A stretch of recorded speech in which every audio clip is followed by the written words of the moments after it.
இந்த படத்துல சின்ன திருத்தம் ஒன்று இருக்கு. புக்ல உள்ள படம் தான் இது. நேர்மறை அயன்கள் மாத்தி நேர்மறை அயன்களை மாத்தணும். சரி, இதுதான் புக்ல உள்ள படம்.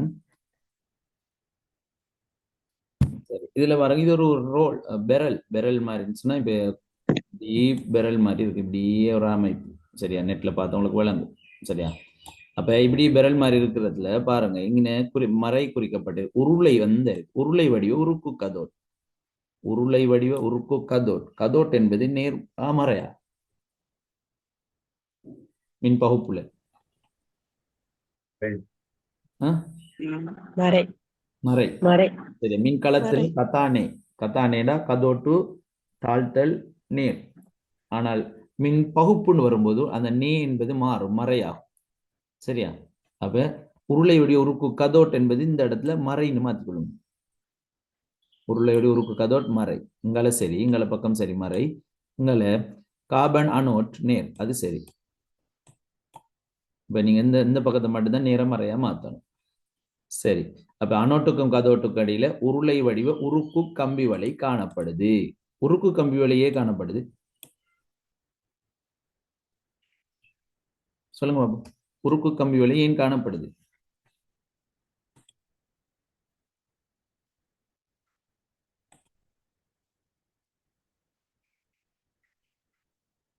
சோடியமும் குளோரினும் தாக்கமுற்று மீண்டும் சோடியம் குளோரைட் உருவாகுவதை தடுப்பது.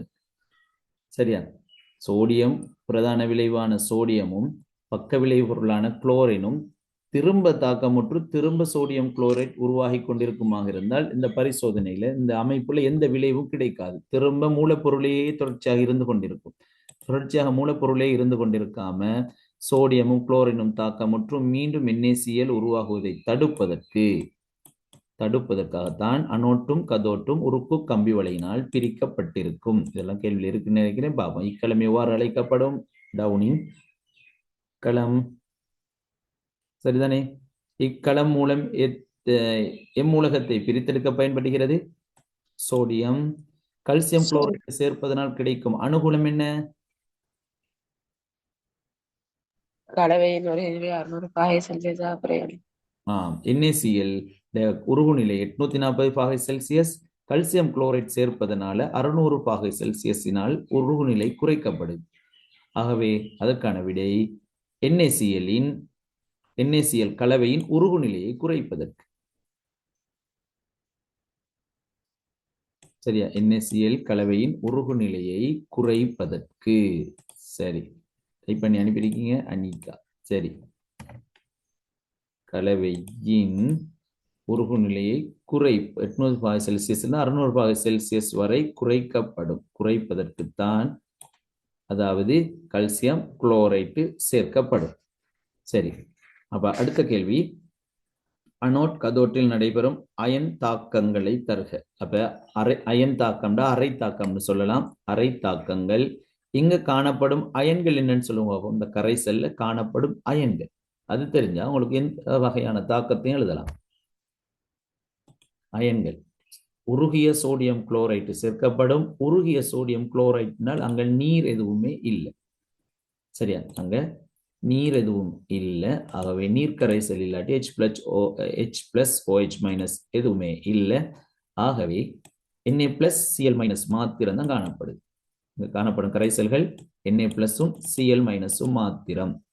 ஆகவே Na+ கதோட்டில் நடைபெறும் தாக்கம், கதோட்டில் தாழ்த்தல் நடைபெற்றால் Na+E ஆக இலத்திரன் ஒன்றை பெற்று சோடியமாக மாறும்.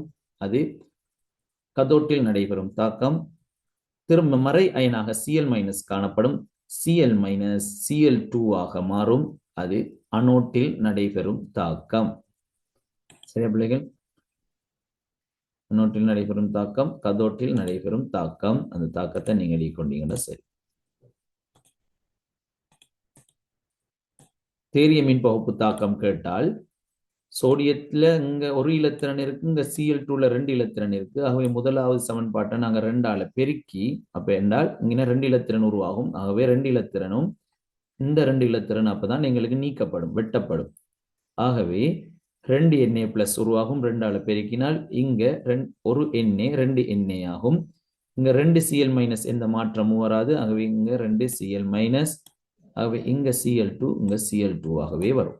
ஆகவே தேரியமின் பகுப்பு தாக்கம் கேட்டால் முதலாவது சமன்பாட்டை 2ஆல பெருக்கி 2வது சமன்பாட்டுடன் கூட்டினால் இது வரும். ஆகவே இதுல பிரதான விளைவாக சோடியம், பக்க விளைவாக Cl2 குளோரின் வாயு வரும். அனோட்டில் நடைபெறும் தாக்கம், கதோட்டில் நடைபெறும் தாக்கம். இங்கு 2 அயன்கள் இருப்பதனால வேறு தாக்கங்கள் உருவாகுவதற்கான நீங்க யோசிக்க வேண்டியதுக்கான தேவையே இல்லை என்று சொன்னால், இங்க உருவாகிற காணப்பட 2 அயன் Na பிளஸ், அடுத்தது Cl மைனஸ். சரி, அனோட்டில் நடைபெறும் தாக்கங்கள் எழுதியாச்சு. இப்ப 4வது கேள்வி. ஏபி ஆகிய இரு வாகனங்களின் இரு வெவ்வேறு இயக்கங்களின் போது பெறப்பட்ட வேக நேர இடப்பெயர்ச்சி வரைவுகள் கீழே தரப்பட்டுள்ள. இவற்றின் அடிப்படையில் பின்வரும் வினாக்களுக்கு விடையளிக்க. முதலாவது வேக நேர வரைவு, நன்றாக அவதானித்துக் கொள்ளுங்க. வேக நேர வரைவு. 2வது உள்ளது இடப்பெயர்ச்சி நேர வரைவு. சரியா? 2வது இடப்பெயர்ச்சி நேர வரைவு. அப்ப ரெண்டுக்கும் ஒரே மாதிரியான தத்துவங்களை நீங்க பிரிவகிக்க முடியாது. சரியா பிள்ளை? சரி, 5 நிமிஷத்துல முடிப்போம். சரி, முதல் 10 செகண்ட்களில் ஏபி ஆகிய வாகனங்களின் இயக்க வகையை குறிப்பிடுக. ஏ வாகனத்திற வகை என்ன? முதல் 10 செகண்ட்ல ஏ வேக நேர வரைவு. முதல் 10 செகண்ட்ல வேகம் என்ன செய்யுது? கூடுது. படிப்படியாக கூடிக்கொண்டு போகுது. ஏ வாகனத்துல வேகம் படிப்படியாக கூடினா அதுக்கு என்ன பேரு? ஆர்முடுகல். அப்ப ஏ வாகனம் சீரான ஆர்முடுகல். பி வாகனம் என்ன? ஓய்வு நிலை. ஓய்வு நிலை. முதல் 10 செகண்ட் இந்த இடம். பி வாகனத்துல என்னன்னு சொல்லுங்க பாப்போம். இடப்பெயர்ச்சி நேர வரை. சீரான வேகத்தில் பயணித்தல். அதாவது நீங்க பாருங்க, எக்ஸ் அச்சில y அச்சில மீட்டர் இருக்கு, எக்ஸ் அச்சில என்ன இருக்கு? என்ன இருக்கு? செகண்ட். அப்ப மீட்டர் இன்டு செகண்ட் என்ன? ms -1. அப்ப இடப்பெயர்ச்சி நேர வரைபட முதல் 10 செகண்ட் இப்படி பார்த்தால் 40 கீழ் 10, y அச்சில 40, x அச்சில 10. அப்படின்னா என்ன?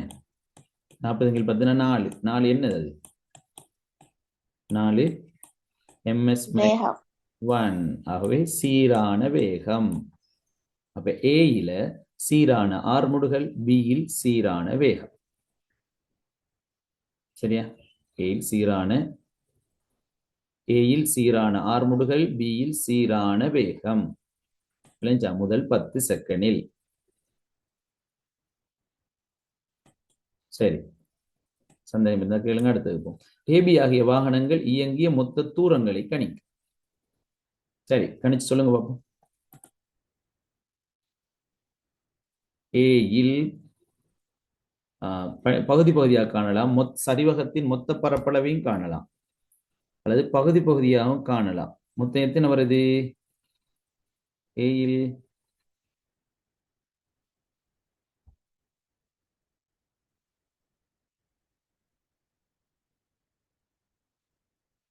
ஒரு ஆளுக்கு 1000 வந்திருக்கு.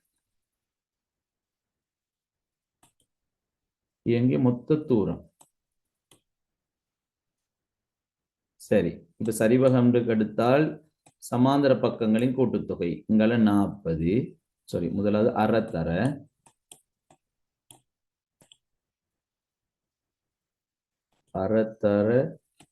பிள்ளைகள் உங்களுக்கு வந்த விடையை சொல்லுங்க.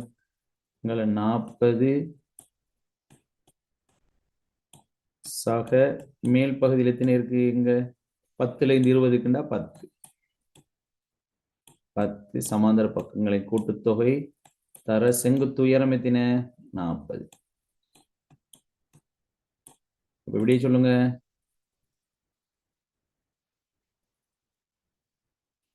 சிலாக்களுக்கு 1000, சிலாக்களுக்கு 800, சிலாக்களுக்கு 80. கூட்டின எத்தனை? 40ம் 10ம் 50. 50 ரெண்டா பிரிச்சா 25. 25 தர 40. நான் செஞ்ச சரியா போட்டது பிள்ளை இருந்தா சொல்லுங்க. எழுதிட்டது சரியாண்ணா? பரப்பளவு கண்டது அரை சமாந்தர பக்கங்களை 40 மேல 10ல இருந்து 20 வரண்டா 10 சரி. தர செங்குத்துயரம் காணண்டா 0ல இருந்து 40 40 சரி. அரை 40 10 50 50 ரெண்டா பிரிச்சு 25 25 தர 40 25 4 10 1000 100 1000 1000 மீட்டர் சரியா? ஓ சரி 1000 மீட்டர் பகுதி பகுதியாகவும் நீங்க காணலாம். முதல்ல முக்கோணி, அது பிறகு செவ்வகம், அது பிறகு திரும்ப முக்கோணி, மூணையும் கூட்டினாலும் சரி. முதலாவதுக்கு எத்தனை? 1000 மீட்டர்.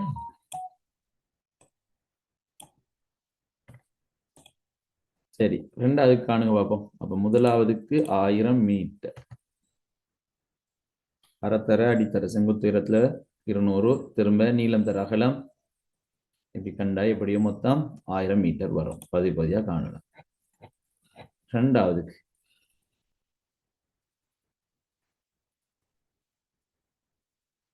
ரெண்டாவது பி ஏபி ஆகிய வாகனம் இயங்க மொத்த தூரத்துல பி இயங்கிய மொத்த தூரம் பிக்கு 1400 வந்திருக்கு. சைபரும் வந்திருக்கு. அடுத்தாக்கள் அனுப்புங்க பாப்போம். பி என்பது இடப்பெயர்ச்சி நேர வரைவு.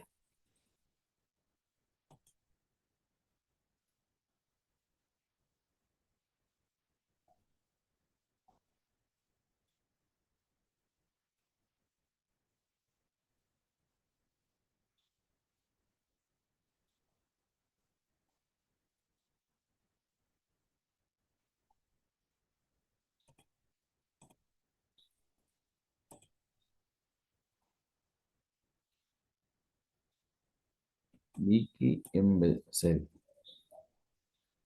இயங்கிய மொத்த தூரங்களை கணிக்க. மொத்த தூரம் பி முதலாவது பாருங்க, பி முதல் 10 செகண்ட்ல 40 மீட்டர் போயிருக்கு. முதல் 10 செகண்ட் இப்படி 40 மீட்டர் போயிருக்கு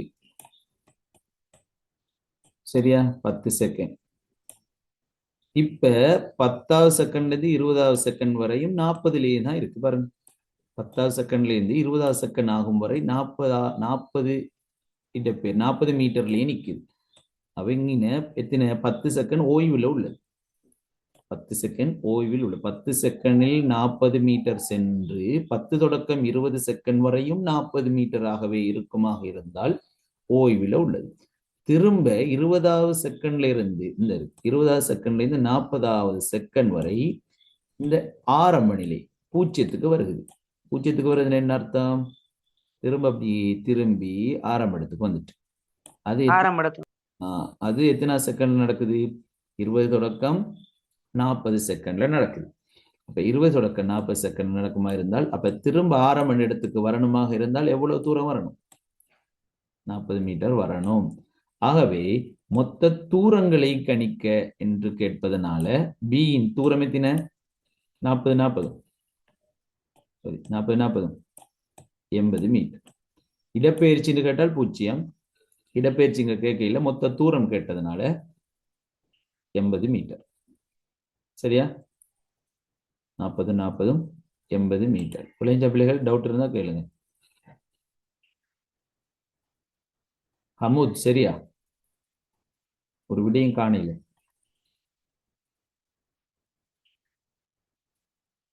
சதா, ஆதில் ஹசன், ஆம்பளை பிள்ளை இப்போ அமைதிதான். ஆதில் ஹசன் சரியா? என்ன சார்? இருக்கீங்களே, ஓகே.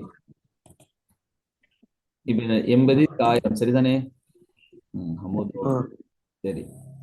இப்ப அடுத்த கேள்வி நாங்க பார்ப்போம். ஏபி ஆகிய வாகனங்களின் சராசரி கதிகளை கணிக்க. சராசரி கதின்னு என்ன? மொத்த தூரத்தின் மொத்த நேரம்.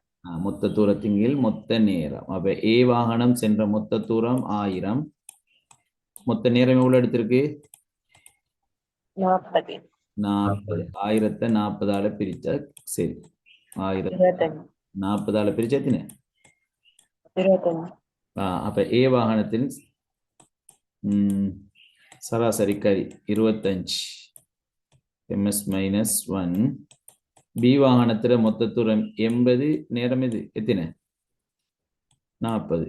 அப்படித்தானே? அவ எத்தனை? 2 ms - 1. ஓகேயா? பிள்ளைகள் இது தவறுகள் இருக்கா? செஞ்ச சரியா? வேகத்துக்கு ms - 1 போடுங்க.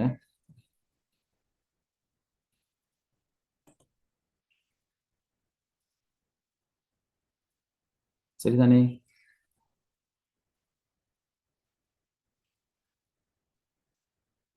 சரி, ஓகே. அப்ப சென்ற மொத்த தூரத்தின் மொத்த நேரம் போட்டால் எங்களுக்கு செய்யலாம். சரி, ஏ வாகன 1000 கிலோகிராம் எனின் இறுதி 20 செகண்டின் வாகன தடுப்பு தொகுதியினால் பிரயோகிக்கப்பட்ட விசையின் பெறுமதி என்ன சமன்பாடு? F சமன் ma. F சமன் ma போடுங்க. F சமன் ma. F சமன் ma போட்டு F சமன் கண்டீங்கடா சரி. m 1000 தர சரி இறுதி 20 செகண்ட்களில் வாகன தடுப்பு தொகுதியினால் இறுதி 20 செகண்ட் என்ன பாக்குற? இந்த இருக்கு வாகனம் ஏ இறுதி 20 செகண்ட்ல பாருங்க 40ல இருந்து வேகம் 0க்கு வருது. 40ல இருந்து 0. அப்ப வேக மாற்றம் எத்தின? 40. 0ல இருந்து 40 கழிச்சா 40, மறை 40. ஆகவே நேரம் 20ல இருந்து 40, 20 செகண்ட்ல இருந்து 40 செகண்டுக்கு எத்தனை வேக மாற்ற நேரம்? 40ல இருந்து 20 போனா 20. ஆகவே அமர்முடுகள் மறையில விட வந்ததால அமர்முடுகள் வரும். ஆகவே நாங்க F சம MAல அங்க எங்களுக்கு மறை அதெல்லாம் பார்க்க தேவையில்லை, திசையைத்தான் கருத்தில் கொள்வோம். தடுப்பு பிரயோகிக்கப்பட்டதுனால இயக்கத்துக்கு எதிராக பிரயோகிக்கப்பட்டால் வேகம் குறைந்து கொண்டு வருது. ஆகவே இங்க 2 சரியா விளைஞ்சா?